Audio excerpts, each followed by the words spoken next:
ஒருவேளை உங்க வாழ்க்கையில இருள் போன்ற சூழ்நிலை இருக்குமானாலும் கூட அந்த நேரத்துல ஆண்டவருடைய வெளிச்சம் அது அந்த இருளுக்கு நீங்குவதற்குண்டான பாதையை ஆண்டவர் காட்டுவார். வெளிச்சம் உதிக்கும்.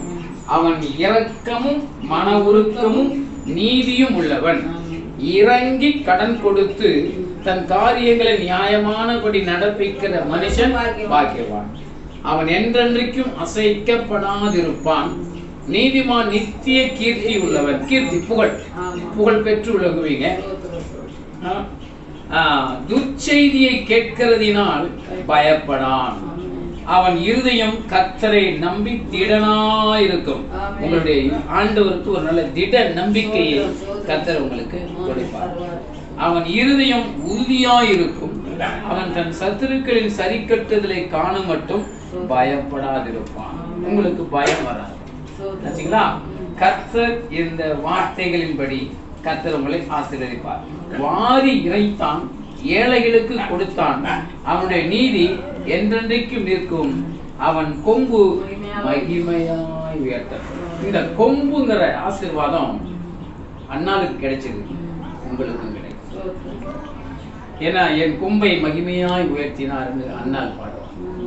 அது மாதிரி இப்போ உங்களுக்கும் இந்த கர்த்தருடைய கொம்பு, அவருடைய கொம்பு, அவன் கொம்பு மகிமையாய் உயர்த்தப்படும். உங்களுடைய கொம்புனா அது புகழ், பேரு, உங்களுக்கு எந்த விதமான ஆசீர்வாதமும் குறைவில்லாமல் ஆண்டவர் தந்து உங்களை ஆசீர்வதிப்பார். இந்த ஆண்டுல இந்த வசனத்தின்படி கர்த்தரை மேன்மைப்படுத்தும்படி நான் ஜெபம் பண்ணும்போது கர்த்தர் சொன்ன வார்த்தை இதுதான். டக்குன்னு ஆண்டவர் சொன்னார் 112 வாசினார். என் மனசுக்குள்ள எத்தனையோ வசனங்கள் இருக்கு இல்லையா, சொல்லலாம்ல. ஆண்டவர் இதை சொன்னதுனால இது உண்மையிலே விசேஷமா துரைக்கும், அன்பான மிஸ்ஸஸ் துரைக்கும் கர்த்தர் கொடுக்கிற பெருத்த ஆசீர்வாதம், தினமான ஒரு நம்பிக்கை. ஆண்டவர் கொடுக்கும் உங்களுடைய கொம்பை உயர்த்துகிற தேவன் இந்த ஆண்டில நிச்சயமா நீங்க எதிர்பார்க்கிற காரியங்களை கர்த்தர் கைகளுற பண்ணுவார்.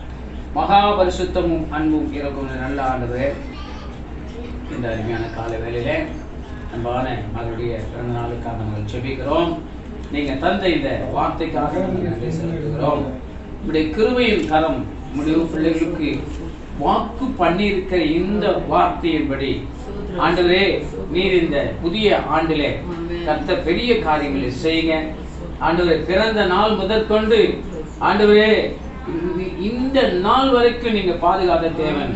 இந்த புதிய ஆண்டிலேயும் வருஷத்தின் ஆரம்பம் முதல் வருஷத்தின் முடியும் வரைக்குமாய் கர்த்தருடைய கண்கள் அதன் மேல் இருக்கும் என்ற வார்த்தைக்கு ஏற்றாற் போல நம்முடைய மகள் மீது இருக்கட்டும், நம்முடைய குடும்பத்தின் மீது இருக்கட்டும், அன்பு மகன் துரை மீது இருக்கட்டும், அன்பு தாயார் மீது இருக்கட்டும், அன்பு தகப்பன் மீது இருக்கட்டும், மற்றும் மாமியார் மீது இருக்கட்டும். ஆண்டவரை உற்றார் உறவினர்கள் நண்பர்கள் அனைவர்கள் மீதும் நம்முடைய மகள் நிமித்தமாய் ஆண்டவரே இந்த குடும்பம் ஆசீர்வதிக்கப்படும். ஆண்டவரே, என் கொம்பு மகிமையாய் உயர்த்தப்படும் என்ற வார்த்தையின்படி நம்முடைய மகளுடைய விருப்பங்களை கர்த்தர் அறிந்திருக்கிறீர். அன்னாளின் விருப்பத்தை கேட்ட தேவன் அன்னாருடைய கொம்பை நீர் மகிமையாய் உயர்த்தினது போல நம்முடைய மகளுடைய வாழ்க்கையிலையும் அந்த கொம்பு உயரப் போவதற்காக நன்றி. கர்த்தர் மேன்மையாக திடனாய் இருக்கும், உறுதியாய் இருக்கும், நம்பிக்கையாய் இருக்கும் என்ற வார்த்தைகளுக்கு ஏற்றாற் போல கர்த்தர் இந்த 112ஆம் சங்கீதத்தினுடைய ஆசீர்வாதம் முழுமையாக இந்த வீட்டிலே உங்களுடைய பிள்ளைகளுக்கு கிடைத்து அதை பெற்று ருசிக்கத்தக்கதாக, அவர்கள் அதிலே மகிழத்தக்கதாக இந்த ஆண்டு முழுவதும் பரிசுத்த கரம், பாதுகாக்கிற கரம், அரவணைக்கிற கரம், ஆண்டவரே நம்முடைய கரத்தினாலே ஆண்டவர் ஆசீர்வதிக்கிற கரம் கூட இருந்து வழிநடத்துகிறார்.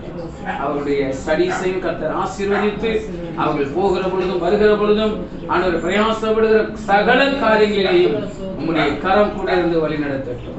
துதி, கனம், மகிமை அனைத்தும் ஒருவருக்கே செலுத்துகிறேன். இயேசு கிறிஸ்துவின் நாமத்தில் நான் வேண்டிக் கொள்கிறேன் நல்ல பிதாவே.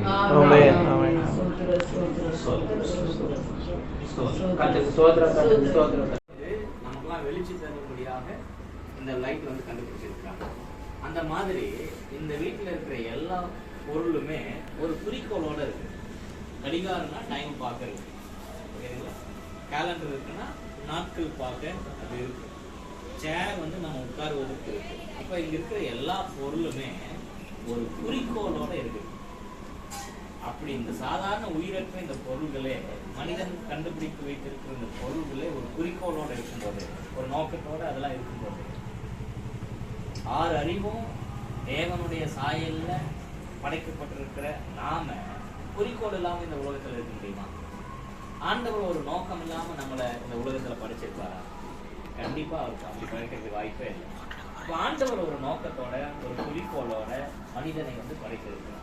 இப்போ மனிதன் இந்த உலகத்துல ஆண்டவர் மனிதனை படைப்பதற்கு தலையாய நோக்கம் அல்லது மிக முக்கியமான நோக்கம், பிரதான நோக்கம் என்ன அப்படின்னு சொன்னா, நம்ம இந்த வாசித்த இந்த வசனத்துல பேதுரு அருமையா சொல்லியிருக்கிறார், கடவுளை நாம் மகிமைப்படுத்த வேண்டும், நம் மூலமாக அவர் மகிமைப்படுகிறார் அப்படின்னு சொல்லி அருமையாக இந்த வசனத்துல அவர் சொல்லியிருக்கிறார்.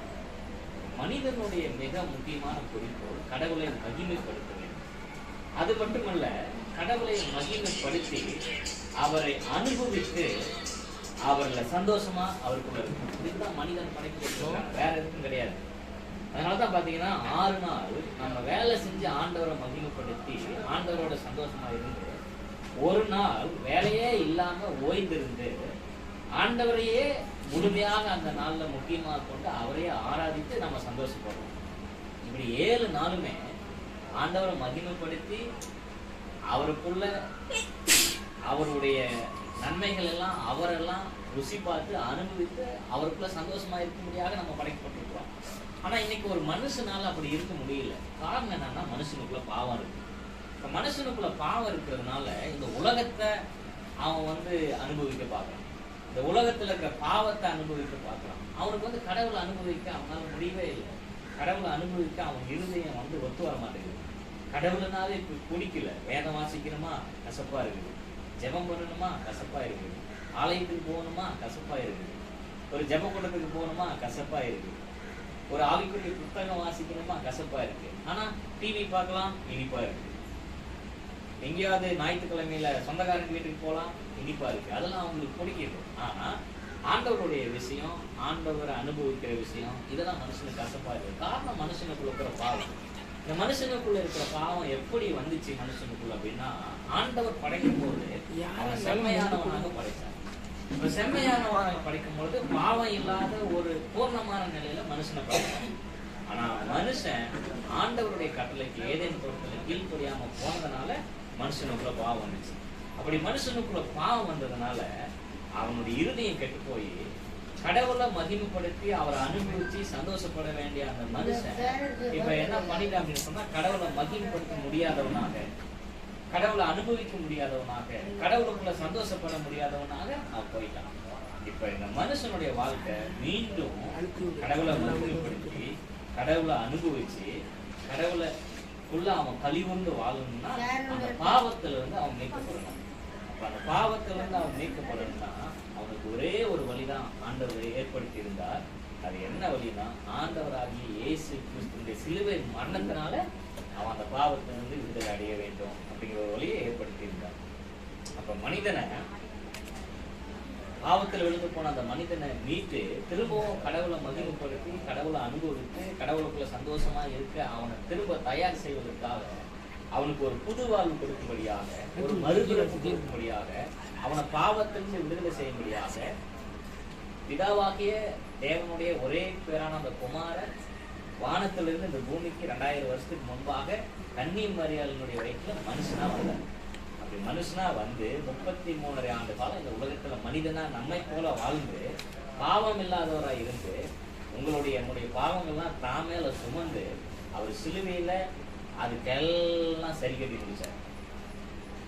ஆண்டவருடைய நீதியை நிறைவேற்றினாரு, ஆண்டவருடைய கோபத்தை தணிச்சாரு, பாவத்திலிருந்து உங்களுக்கு எனக்கு விடுதலை தந்தாரு, சிலுவை மரணத்தின் மூலமா பிசாசுகளிலிருந்து விடுதலை தந்தாரு. இப்படி மிகப்பெரிய விடுதலையை அவர் நமக்கு சம்பாதிச்சு கொடுத்தார். எப்படின்னா சிலுவை மரணத்தின் மூலமா. இயேசு கிறிஸ்து எந்த ஒரு மனுஷனுடைய பாவத்துக்காக இந்த உலகத்தை வந்து மரிச்சாரோ, அந்த மனுஷன் அதை விசுவாசித்து, இயேசு என்னுடைய பாவத்துக்காக இந்த உலகத்தை வந்து மரித்தார்னு விசுவாசித்து அவரை நம்பி அவன் ரட்சிக்கப்பட்டு அவன் புது வாழ்க்கை பெற்ற பிறகு பரிசுத்த ஆவியானவர் அவனுக்குள்ள வந்து வாசம் பண்ணி, பரிசுத்த ஆவியானவர் அவனுக்குள்ள இருந்து இயேசுவை விசுவாசிக்கும்படியான விசுவாசத்தெல்லாம் கொடுத்து அவனுக்கு புது வாழ்க்கையை அருளி ஏதேன் தோட்டத்துல பாவத்துக்கு முன்னாடி ஆதாம எவளும் எப்படி ஆண்டவரை மகிமைப்படுத்தி அவரை ருசி பார்த்து அவரை அனுபவிச்சு ஆனந்தப்பட்டு கொண்டிருந்தாங்களோ, அதே சந்தோஷத்தை அடையும்படியாக, அதே அனுபவத்தை அடையும்படியாக, அதே வாழ்க்கையை அடையும்படியாக இயேசு கிறிஸ்து இந்த உலகத்துக்கு வந்து மனிதனை பாவத்திலிருந்து மீட்டார். இப்ப நீங்களாம் இருக்கிறீங்க, இயேசு உங்களை பாவத்திலிருந்து மீட்டார் அப்படின்னு நீங்க சொன்னா உங்களுடைய வாழ்க்கையினுடைய குறிக்கோள் ஆண்டவரை மகிமைப்படுத்துவதாக தான் இருக்கு. கர்த்தர் நல்லவர் என்பதை ருசித்து பாருன்னு வசனம் சொல்லுங்க. ஆண்டவரை ருசி பார்க்கறது தான் முக்கியம், ஆண்டவரை அனுபவிக்கிறது தான் முக்கியம், அதெல்லாம் சந்தோஷப்படுறது தான் முக்கியம். இப்போ ஆண்டவரை மகிமைப்படுத்தி அவரை அனுபவிச்சு சந்தோஷப்படுத்தி நமக்கு வழிகளை ஏற்படுத்தியிருக்கிறார். ஆண்டவரை போற்றி புகழுவது மூலமாக ஆண்டவரை மகிமைப்படுத்த முடியும், அனுபவிக்க முடியும். ஆண்டவரை ஞாயிற்றுக்கிழமையில போய் ஆராதனை செய்வதன் மூலமாக அவர் மகிமைப்படுத்த முடியும், அவர் அனுபவிக்க முடியும். ஆண்டவருக்கு கீழ்ப்படுகிறதுனால, ஆண்டவருடைய இந்த வார்த்தைக்கு கீழ்ப்படுகிறதன் மூலமா அவரை மகிமைப்படுத்தி அவரை அனுபவிச்சு மகிழ முடியும். ஆண்டவரை நேசிக்கிறதன் மூலமாக அவரை அனுபவிக்க முடியும், அதுக்குள்ள சந்தோஷப்பட முடியும். இப்படிலாம் ஆண்டவர் நிறைய அவர் அனுபவிக்கிறதுக்கு மகிமைப்படுத்துவதற்கு கடவுள் தான் செஞ்சிருக்கிறார், வழி ஏற்படுத்தியிருக்கிறார். ஆகவே நீங்கள் உண்மையான கிறிஸ்தவர்களாக இயேசு உங்களை நிச்சயமா பாவத்திலிருந்து மீட்டிருப்பாருன்னு சொன்னான். இந்த உலகத்துல மரணம்னு நமக்கு ஒன்று வரும், அதுக்கப்புறம் இந்த உலகத்துல நம்ம இருக்க மாட்டோம், ஆண்டவரோட நம்ம இருப்போம். ஆண்டவருடைய 2வது வருகைன்னு ஒன்று வரும், அன்னைக்கு ஆண்டவரோட நித்திய வீட்டுக்கு போய் நம்ம ஆனந்தமா இருப்போம். அப்படிங்கிறதுதான் உண்மையா இருந்தா இந்த பூமியிலேயே ஆண்டவரை மகிமைப்படுத்தி அனுபவித்து அவருக்குள்ள சந்தோஷப்படுற வாழ்க்கை நம்ம வாழ்வோம்.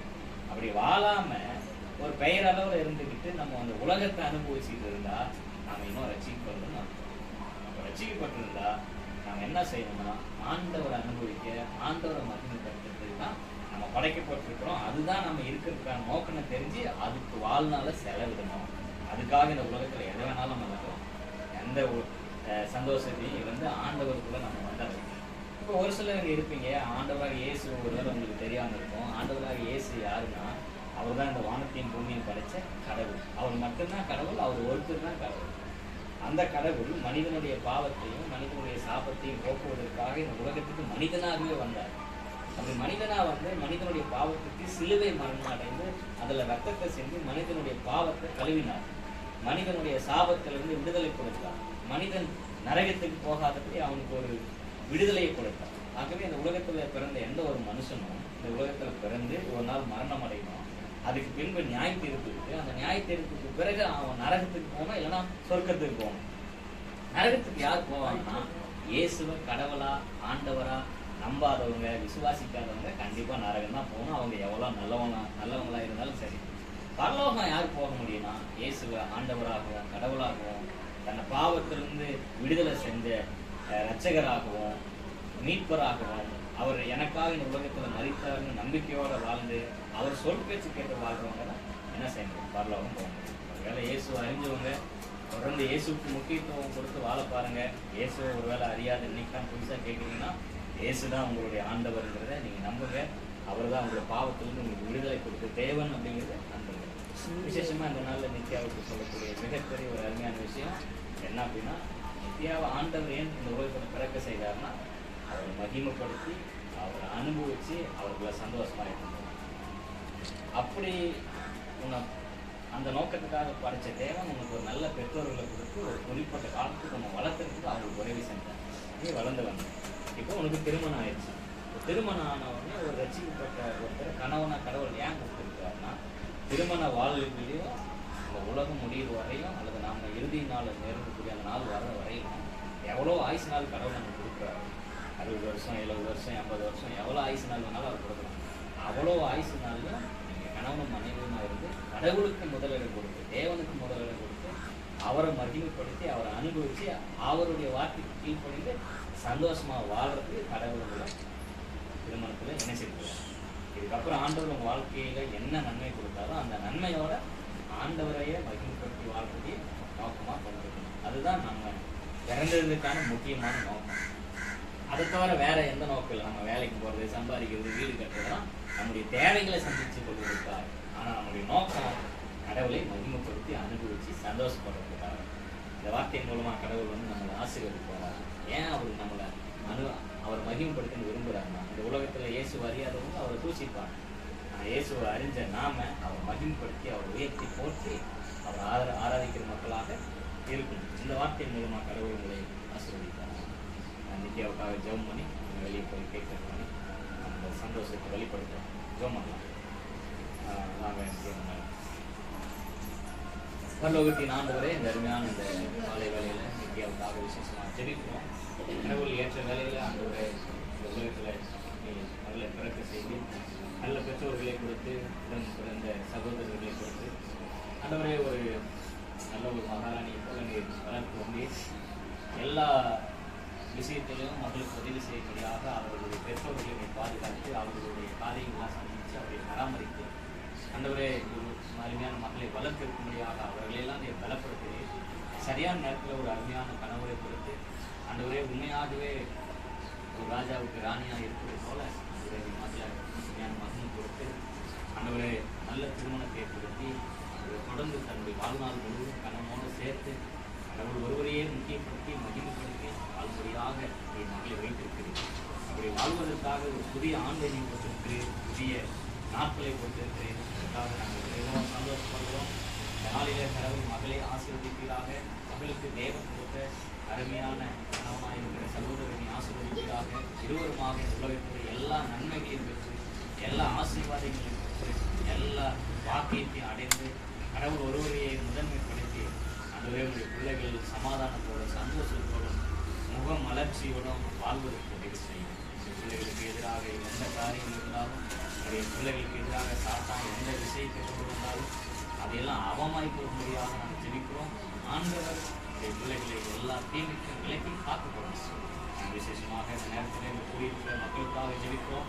ஆண்டவராகிய நம்முடைய ஆண்டவரே வசனத்தை அவர்கள் கேட்டிருக்கிறார்கள். வசனம் அவருக்கு எதிர்பார்க்கிறது.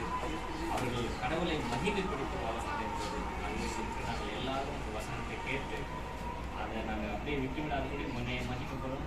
அருமையான நித்தியமுடைய பெற்றோர்களையும் சகோதரி ஆசிரியர்களையும் உறவினர்களை ஆசிரியர்களையும் அவர் வந்து இந்த இடத்துல சொந்த வீட்டில் கொண்டிருக்கிறார், சொந்த கணவன் வீட்டில் கொண்டிருக்கிறார். ஆகவே அவருடைய கணவரையும் கணவருடைய பெற்றோர்களையும் அவருடைய சகோதரர்களையும் அவருடைய உறவினர்களையும் நண்பர்களையும் எல்லாரையும் ஆசீர்வதியும் எல்லாரோடும் தேவன் இருக்கிறார்.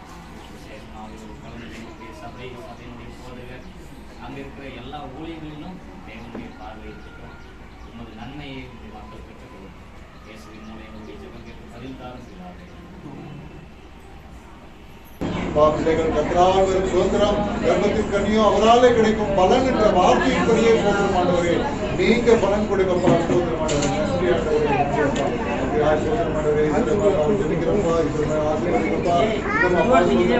பலப்படணும்பா சுதந்திரம் ஆண்டவரே. அல்லேலூயா. உடைய சத்தியத்துல இன்னும் வளர்ந்து அப்பா சுதந்திரம் ஆண்டவரே சத்தியம் மற்றவர்களுக்கு போதிக்கத்தக்கதான இந்த கிருபையும் கொடுத்து நடத்துங்கப்பா. நன்றி ஆண்டவரே. சுதந்திரப்பா. நன்றி ஆண்டவரே. கரங்களுக்குள்ள அப்பா சொந்தமானவருடைய கரங்களை ஒப்பு கொடுக்கிறோம். அப்பா சொந்தமானவரை நீங்க பாதுகாத்துக்கணும். அப்பா சொந்தமான இந்த வீட்டை சுற்றி உடைய கற்பாரித்தில் ரத்தத்தை செழிக்கிறோம். அப்பா சொந்தமான எந்தவித கிரியைகளும் உள்ள நுழையாத வரைக்கும் ரத்த கோட்டைக்குள்ள மூடி மறைத்து பாதுகாத்துக்கணும். கன மகிமையெல்லாம் ஒருவருக்கே எடுக்கிறோம். இயேசு கிறிஸ்துவின் நாமத்தில் கேளுங்கள்.